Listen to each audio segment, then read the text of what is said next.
আসসালামু আলাইকুম।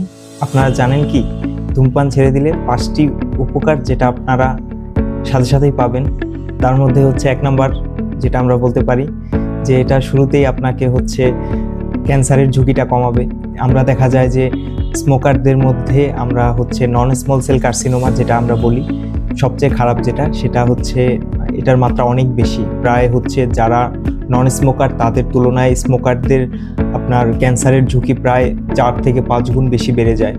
তারপরে আপনার লাং ফাংশন যেটা আছে নাম্বার 2, যেটা লাং ফাংশন টেস্টও হচ্ছে অনেক উন্নতি হবে।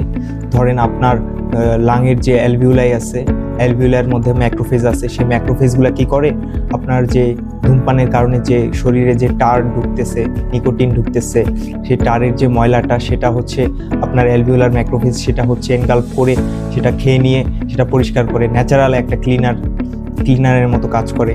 এটা গেল নাম্বার 2। নাম্বার 3 আমরা আসতে পারি যে আপনার হচ্ছে ইকোনমিক যে স্ট্যাবিলিটি সেটা আবার ফেরত নিয়ে আসতে হেল্প করে আপনি যদি ধূমপান ছাড়তে পারেন।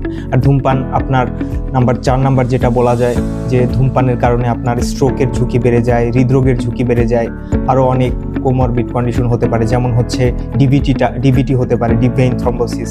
এখন পা পচে যেতে পারে, পায়ের রক্তনালী অফ হয়ে পা হচ্ছে গ্যাংগ্রিন হয়ে যেতে পারে, নেক্রোসিস বা গ্যাংগ্রিন, পা পচে যেতে পারে।